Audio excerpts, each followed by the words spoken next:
ముఖ్యంగా ఇంత పొద్దున పూట ఎంతో ఓపిక చేసుకొని వచ్చిన మా అక్క చెల్లెళ్ళందరికీ ముందుగా పేరు పేరున నమస్కారం తెలియజేస్తా ఉన్నా.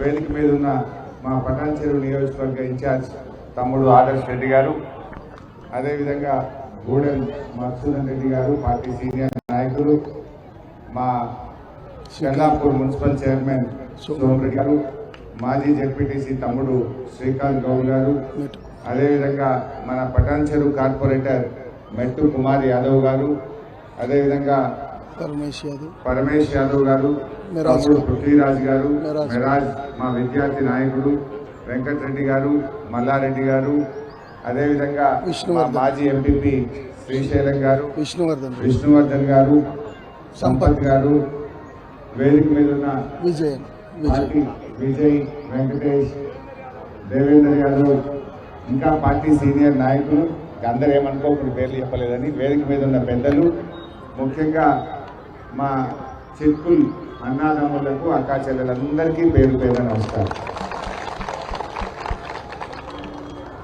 ఎల్లుండి 11వ తారీఖు నాడు ఎన్నికలు ఉన్నాయి. మనం ఓటు ఎవరికి వేయాలి? అన్నం పెట్టిన వాళ్ళకి వేద్దామా, సున్నం పెట్టిన వాళ్ళకి వేద్దామా? ఇవాళ నేను వస్తున్నా అని 7 పాయలకు తోలిచ్చిరట.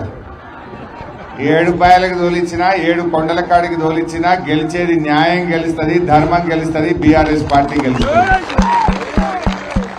దాచిపెడితే నిజం దాటుతుందా? దాచిపెట్టినంత మాత్రాన జనాన్ని దాచిపెడతానో 7 పాయలకు తోలుతానో నిజం దాగుతుందా? ఎప్పుడైనా నిజం నిలకడ మీద తెలిసినా నిజమే నిలుస్తుంది, న్యాయమే గెలుస్తుంది, ధర్మమే నిలబడుతుంది. ఇవాళ కాంగ్రెస్ గవర్నమెంట్ వచ్చి 2.5 ఏళ్ళు అయింది. కాంగ్రెస్ గవర్నమెంట్ వచ్చి 2.5 ఏళ్ళు అయింది. 2.5 ఏళ్ల కాంగ్రెస్ గవర్నమెంట్ లో ఏమైనా ఒక చిన్న పని జరిగిందా? ఏమైనా మీకు న్యాయం జరిగిందా? నేను ఒక విషయం మీకు గుర్తు చేయదలుచుకున్నా. మన తెలంగాణ తెచ్చిన కేసీఆర్, మన బీఆర్ఎస్ పార్టీ ఎన్నో మంచి పనులు చేసింది. కేసీఆర్ గారు, అది సౌండ్ పలుకుతుందిరా బాబు, ఇక్కడ డిస్టర్బ్ చేయదు. కేసీఆర్ గారు నెలకు 2,000 పెన్షన్ ఇస్తా అంటే బరాబర్ 2,000 ఇచ్చిందా లేదా? గెలిచినాక నెలకే 2,000 ఇచ్చింది. అదేవిధంగా ఆడపిల్ల పెళ్లికి కళ్యాణ లక్ష్మి ఇస్తా అన్నాడు. కేసీఆర్ గారు ఇచ్చిందా లేదా? మీ బిడ్డ కాన్పుతో పోతే దవాఖానలో కేసీఆర్ కిట్ ఇచ్చిందా లేదా? కరోనా వస్తే నెలకు 10 కిలోల బియ్యం వచ్చినాయా లేవా? మీ పిల్లల చదువులకు ఫీజు రియంబర్స్మెంట్ అందిందా లేదా? సీను కొద్దిగా పోయాలి, సౌండ్ కలుగుతుంది, చూసుకోరాదు బట్టి కూర్చుండేందుకు. అదేవిధంగా ఎన్నో మంచి కార్యక్రమాలు జరిగినాయి. ఈరోజు మన చిక్కుల గురించే మాట్లాడుకుందాం. కేసీఆర్ రాకముందు ఈ చిక్కుల్లో రోడ్డు కూడా చక్కగా ఉండకపో, నక్కవాకు మీద బ్రిడ్జ్ చేసినాకనే కదా చిక్కులకు కళ్ళొచ్చింది. ఇంద్రేశం కేలి బచ్చుగూడ మీదకెళ్ళి ఈ చిక్కుల దాకా డబుల్ లైన్ రోడ్ వేసినాకనే కదా మనకు కళ వచ్చింది. ఎవరేసింది ఆ రోడ్డు? ఇంద్రేశంకెళ్ళి రోడ్డు కలిపింది ఎవరు? ఆ బ్రిడ్జి కట్టింది ఎవరు? ఊర్లో ట్యాంకులు కట్టి ఇంటింటికి నల్లబెట్టి రోజు నీళ్లు వచ్చేటట్టు చేసింది ఎవరు? ఈ రకంగా ఎన్నో మంచి పనులు మన బీఆర్ఎస్ ప్రభుత్వం చేసింది. మరి ఈడ ఒక ఆయన పోటీ చేస్తుండు, ఆయన సంగతి మీకు తెలియదా? ఇప్పుడే మా శ్రీశైలం చెప్పిండు, ఇంట్లో ఉంటాడన్నా ఎవరైనా పేదోళ్ళు పోతే, సామాన్యులు పోతే ఇంటితో లేడు పోండి అంటారట, తలుపులు పెట్టుకుంటారట. మరి ఎన్నడన్నా ఆయన చేసిన ఉద్దారకం తెలియదా? ఈడ అన్ని గవర్నమెంట్ భూములు అమ్ముకోవడం, ప్లాట్లు కబ్జాలు పెట్టడం, ఆయన బాగుపడ్డాడు తప్ప చిట్కులు ప్రజలకు బాగుపడ్డదైతే ఏమీ లేదు. చిట్కులు ప్రజలకు జరిగింది ఏం లేదు. ఆయన ఆస్తులు పెరిగినాయి, ఆయన బాగుపడ్డాడు తప్ప ఇక్కడ ప్రజలకు జరిగింది అయితే ఏమీ లేదు. పోనీ మరి కాంగ్రెస్ గవర్నమెంట్ వచ్చింది, ఏమన్నా ఇచ్చిండా రేవంత్ రెడ్డి? ఏమన్నాడు? 4,000 పింఛన్ ఇస్తానే గెలవంగానే అన్నాడు.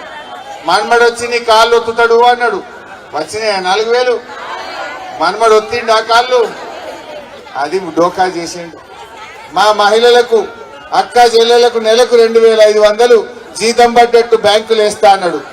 ఇంటింటికి బాండ్ పేపర్లు పంచిండ్రు, అవేంటి కార్డులు పంచి, గ్యారంటీ కార్డులు పంచిండ్రు. వచ్చినాయా 2,500? మహిళలకు మోసం. నేను నిన్న తూప్రాన్ పోయినా, ఓ పెంటమ్మ అని కలిసింది నాకు. ఇట్లే పోతుంటే చేయి పట్టుకున్నది. ఏందక్క అన్న, కాంగ్రెస్ వాళ్ళు వచ్చిన బిడ్డ అని 5,000 ఇచ్చిండ్రు అన్నది. అయ్యో మరి రేవంత్ రెడ్డి అడగోలు సంపాదించిండే పంపిండేమో తీయని నేనన్నా. లేలే బిడ్డ నేను నీయదు తప్ప అంటే ఏందక్క అన్న. ఏముంది బిడ్డ, ఇప్పుడు నెలకు 2,500 ఇస్తా అన్నాడు రేవంత్ రెడ్డి. గవర్నమెంట్ ఎక్కి 26 నెలలు అయింది. 26 నెలలు నెలకు 2,500 ఇస్తే 65,000 రూపాయలు అవుతాయి. 65,000 అవుతాయి. మరి ఎన్ని వచ్చినాయి? వాడు 5,000 తెచ్చిండు బిడ్డ. ఒట్టు పెట్టుకో అన్నాడు. దేవుడా దేవుడా ఇది ఉత్తుతుంది అని మనుషులు అనుకున్నా. 5 తీసుకున్నా. ఇంకా 60 అడకరాపోరా అని చెప్పిందట. ఇంకా రేపోరా తప్పుడు వేస్తా అన్నదట. అమ్మ పెంటక్క ఏముషారు నువ్వు అనుకున్నా. మరి మా చిక్కులు అక్క జిల్లాలో ఏమంటారు? పెంటక్క చెప్పింది బరాబరేనా? పెంటమ్మ బరాబరే చెప్పింది కదా. మరి ఆగం కావద్దు. ఇలా మనకు పేదల్ని కాపాడుకున్నది బీఆర్ఎస్ పార్టీ. ఎన్నో మంచి కార్యక్రమాలు చేసింది బీఆర్ఎస్ పార్టీ. ఇవాళ చిట్కులకు 4 దిక్కుల అభివృద్ధి జరుగుతుందంటే పోయిన 10 ఏళ్ల బీఆర్ఎస్ హయాంలో జరిగిన పనుల వల్లనే ఈ ప్రాంతం అభివృద్ధి జరిగింది. వాస్తవానికి కేసీఆర్ వచ్చినాక భూముల ధరలు పెరిగినాయి చిట్కుల్లా. అప్పుడు కాంగ్రెస్ గవర్నమెంట్ ఉన్నప్పుడు ఈ ధరలు లేకుండే. బీఆర్ఎస్ వచ్చినాక ఇంత 5 గుంటలో 10 గుంటలు ఉంటే బిడ్డ పెళ్లికో పిల్లల చదువులకో దేనికన్నా మీకు ఉపయోగపడేటట్టు ధరలు పెరిగితే ఇంతో లాభం అయింది మీ అందరికీ. కానీ ఇలా కాంగ్రెస్ వచ్చినాక ఏమైంది? మళ్ళా అంత పాతాళానికి పడిపోయింది. ఆయన తాగమైపోయింది. అరే ఎవడన్నా ఆపత్కో సంపదకో ఇంకా లగ్గం ఉందంటే కూడా ఎవడు కుదబెట్టుకుంటే కూడా వద్దుపో అంటుంది. అమ్ముదామంటే కొనటోడు లేడు. ఆగమైపోయింది కాంగ్రెస్ వచ్చినాక. అయిందా లేదా? మొత్తం భూముల ధరలు పడిపోయినాయి. అభివృద్ధి జరగలే. 4,000 పెన్షన్ బోగస్, మహాలక్ష్మి బోగస్. తులం బంగారం వచ్చిందా? ఆట పెళ్లికి కేసీఆర్ 1,00,000 పంపిండు. ఈయన అన్నాడు నేను తులం కలుపుతా అన్నాడు. 2 తులాలు వచ్చింది చిట్టుకు. వచ్చినాయట కొందరికి రాలే. ఉత్తేనా బంగారం వాళ్ళకి ధర అయితే భూముల ధరలేమో పాతాళానికి, బంగారం ధర మొత్తం ఆగమైపోయింది. ఇవాళ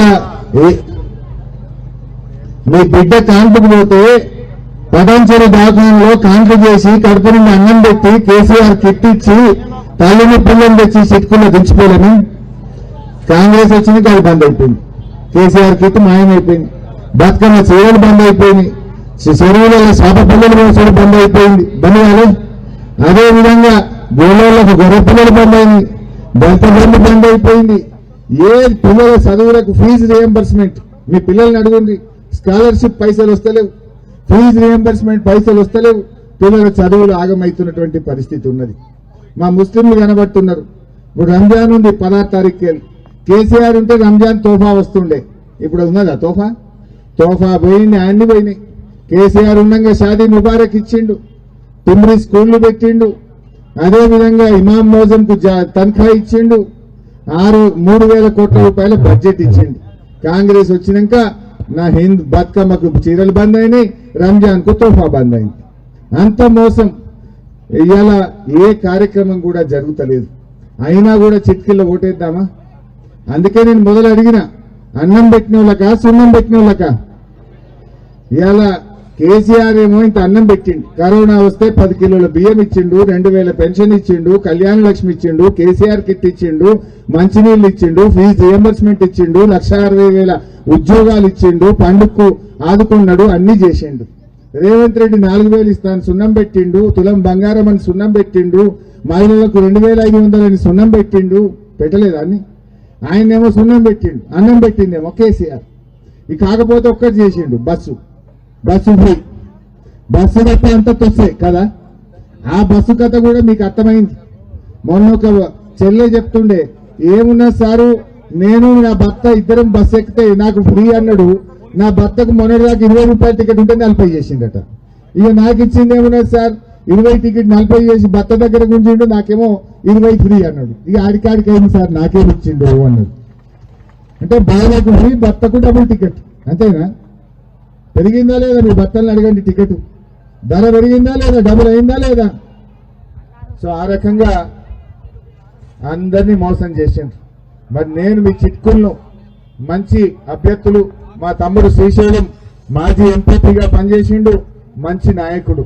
తమ్ముడు శ్రీశైలంను, అదేవిధంగా 4వ వార్డు నుంచి శ్రీశైలం యాదవ్ గారిని, 8వ వార్డు నుంచి సబితా రాములు యాదవ్ గారిని, 6వ వార్డు నుంచి బ్యాగరి వెంకటేష్ గారిని, 5వ వార్డు నుంచి డప్పు పుణ్యవతి గారిని, 7వ వార్డు నుంచి తలారి ఆంజనేయులు గారిని, 9వ వార్డు నుంచి మన్నె వసంత గారిని కారు గుర్తు మీద ఓటేసి దీవించండి.